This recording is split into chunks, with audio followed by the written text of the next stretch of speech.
People are talking about Sweden, and I'm not sure how I feel about that. Some people are heaping praise on this Scandinavian country, and some call it a miserable hellhole for various reasons. There's a lot of misinformation going around, and I have a sacred task to teach people about what's actually true about Sweden. And the way I'm gonna do that is to look at some TikToks about Sweden, and I'm gonna judge them harshly. Trust me, I have a lot to talk about when it comes to Sweden and Swedish mentality. And there just might be a little bit of old man yelling at clouds as well, but I'll try to be sort of reasonable. Anyway, let's jump straight into it. Let's see what a traveler visiting Stockholm has to say. So a couple days ago, I traveled to the country of Sweden for the very first time. It's a lovely country, great place, a lot of amazing food. Lovely country, yes it is, I completely agree. This video is off to a good start. But here are 5 things that I learned about the country of Sweden. Number 1, don't visit Sweden unless if you have a significant other. What? Now, what do I mean by this? Sweden often at times can be a lonely country because with Swedish cultural norms, they value personal space. The whole concept of small talk like they do back in America, that doesn't exist in Sweden because if you do that, they'll look at you like you're some kind of idiot. Oh, okay, so he's saying that you'll feel lonely if you visit Sweden without a significant other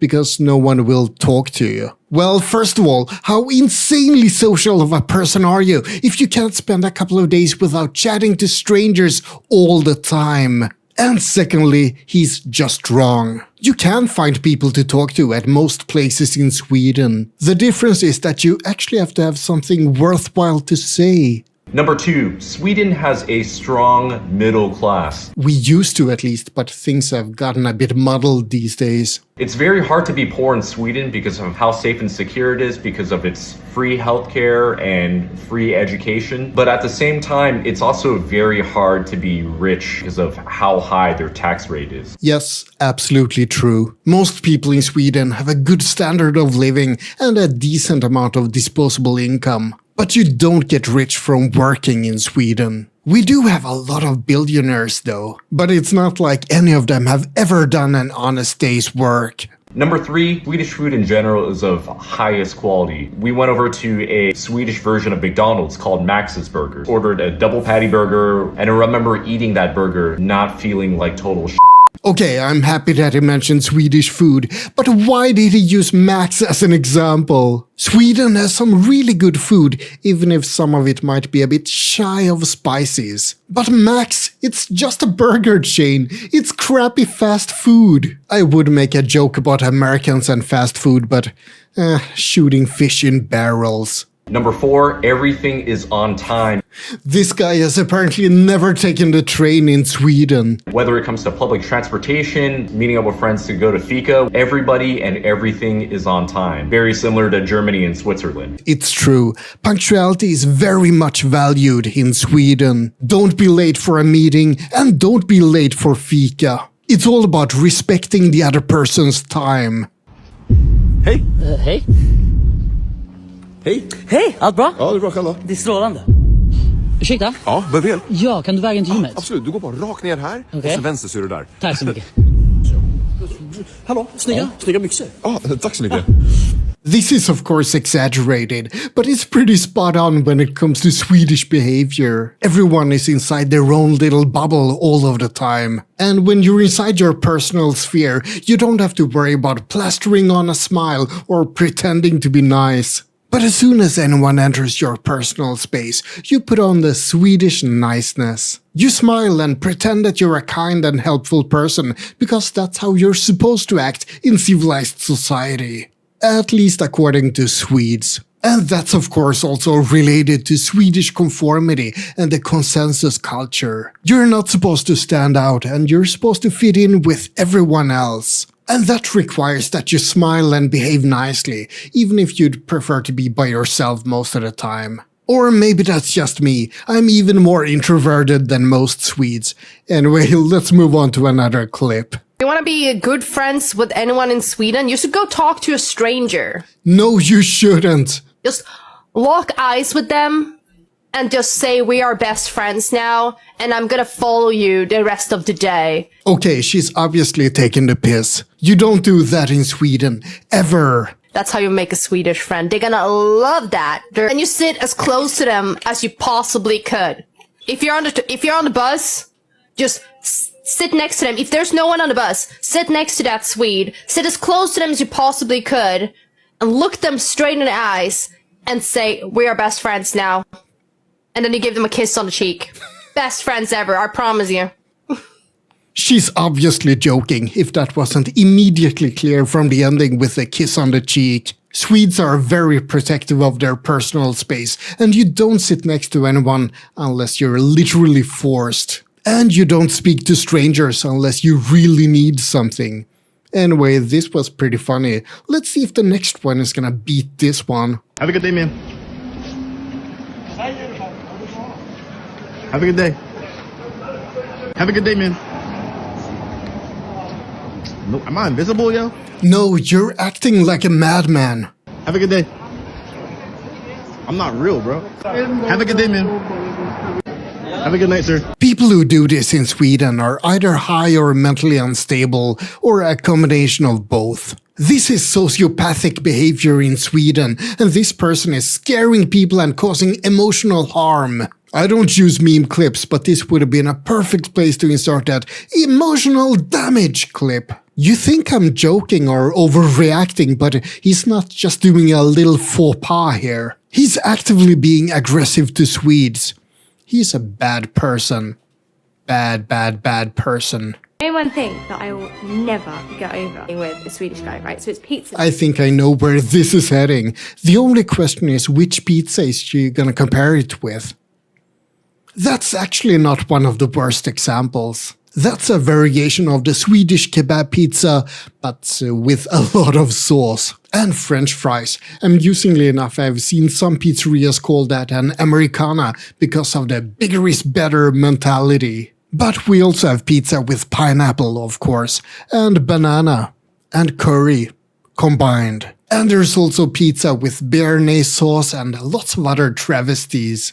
I was actually thinking of doing a video about Swedish pizza. Should I do that? Let me know in the comments. Swedish people, they are ride or die for the people they met when they were like 14 or younger. And that's it. Like, that's their friend group. The circle is closed. That's true, most of the time at least. I've lost contact with most people I knew as a kid, but many people still hang out with the same friends they had when they were teenagers. You can try to get close to a Swede, but they already have a designated friend for everything. A summer friend, a drunk friend, the one they secretly hate but they invite to everything friend. Yeah, like, there's no room for applicants. It is closed. The only way in a Swedish friendship group is through mutuals. You have to be a friend of a friend to get in that group. And if you're not, if you come in as a new person, forget about it. You're a threat. True on all accounts, even about that friend that you secretly hate but you still invite. You never tell that person that they're a hate friend, though. And he actually mentioned a good tip. I made friends in Stockholm through a workmate who introduced me to his friends. Now I can be the designated drunk friend to a bunch of friends. That sounds complicated. And it actually is. It's difficult to make friends in Sweden, but try anyway. Find one person that you enjoy spending time with and nestle your way in from there. It's day 34 of traveling the world with no money, and I'm in Stockholm, Sweden. That sounds like a recipe for disaster. And tonight, I'm taking the Polar Express to the Arctic. And that sounds like an even worse idea. Nah, I'm just kidding. The Arctic is lovely, especially in summer when this guy is traveling. I said goodbye to the hostel I was staying at and went for a walk around the city. I made my way past the Royal Palace, which had these cool guards standing around, and I also saw about 100 of them going in. I checked out some souvenir shops. Then I went up this hill to a viewpoint where you could see the entire city of Stockholm. That would be Monteliusvägen on Södermalm. I walked past this canal, and I was getting kinda hungry, so I went to IKEA. Since I was a kid, I've always loved köttbullar from IKEA, so I had to see if the real deal is just as good as abroad. He actually pronounced köttbullar pretty decently, I would say. After walking around some more by this church, I sat down to have a traditional Swedish fika. From what I understand, this is sort of like having a coffee break. This guy is doing everything correctly in how to enjoy Sweden, or Stockholm in particular. He checked off a lot of great points, and to top it off, he's taken a trip up north. Great work, man. This is how to enjoy Sweden. I just hope he didn't freeze to death up in Abisko. Burn it. What? Did I say stand there and look stupid? No, I said burn it. Well, maybe I should read it. You may be a little bit confused about this video. What you're looking at is Gavlebocken, the Gavle goat. It's a huge Yule goat that's placed in the town of Gavle every winter. And it's a bit of a tradition that it's had a few accidents. It's been burnt down many years, and it's been hit by a car, and it's had many other vandalisms done to it. All of that is of course extremely illegal, but it's still a bit of a meme that everyone fantasizes about burning down the Gavle goat. Except that this year it didn't burn down, it fell down instead. Poor Gavle goat. I've been in Sweden for almost 2 weeks now, and I think I have been ruined for American men. Sorry Americans, we're just that good. Specifically, raising a child with an American man, because these Scandinavian dads, chef's kiss. Oh, okay. I guess that we can be pretty good dads. Sometimes at least. And I've worked with some good dads, like what you would consider very hands-on, very active dads. And yet even the best American dad I've ever worked with would still be considered the Scandinavian bare minimum. Sweden is one of the most equal countries in the world. It's not ideal, no country is, and there's plenty of assholes in Sweden too. But it's definitely common for dads to take care of their kids and to spend time with them. So yeah, compared to the US, or I guess Australia or other macho culture countries, Sweden is quite different. Sweden says it will end all bilateral development support for Zimbabwe by August 2026. Liberia, Mozambique, and Tanzania are also affected. This is pretty interesting. Sweden used to be a very generous left-wing country, but things are changing. It's still a pretty much socialist country compared to capitalist right-wing countries like the US, but Sweden is slowly shifting in that direction. Cutting funding for countries in Africa is one sign of that, and some people applaud that decision. But I think that most people in Sweden are still positive about sending aid, as long as we know that it's gonna be used wisely. It's part of a wider shift in Swedish foreign policy, with Russia's war on Ukraine reshaping Europe's security priorities. Sweden says it needs to redirect resources towards defense, but the impact will be felt here in Zimbabwe. Hundreds of jobs and programs in the health, education, human rights and child protection sectors, which Sweden currently funds, could disappear. From this video, it seems like a lot of people have been benefiting from Swedish aid, and I'm a firm believer in making the world a better place for everyone, because it will benefit everyone, including ourselves. But for now at least, it seems like Sweden is starting to focus a bit more on itself. Sweden is the walking definition of a smart power nation. Flattery will get you everywhere. Please continue. It's true, they're a small country. They only have 10.4 million people. They are not one of the largest economies on the planet, so they don't have anything really overwhelming and awe-inspiring in size or magnitude. But that's not where their strengths lie. Sweden can't brag about having a very large army or navy or air force, but if they had to, they could easily repel one, like Russia. Okay, that's something that many people are saying, that Sweden could repel Russia. Realistically, that's complete bollocks. If Russia really wanted to invade, they could. But we probably could make it very costly. That's really Sweden's main strategy. Make efficient weaponry that can defend us against a bigger foe. Sweden can't project power like the big nations, but that's not what we're aiming for. We want to ensure that Sweden stays Swedish. So the JAS 39 Gripen fighter jet can't really compete with the F-35, but it's not intended to. But I guess that's too big of a topic and I can't really cover it in this video. So let's move on to Greenland instead. I feel so incredibly sad that the United States want to take over Greenland's capital, Stockholm. It's really hurting my heart. And also the coastal cities of Greenland, Malmö, Gothenburg. I feel really bad. As a Dane, it's terrifying to see a bunch of parking lots on all this ice around Stockholm. So please stop it now. It's enough. don't invade Greenland's capital, Stockholm. Please.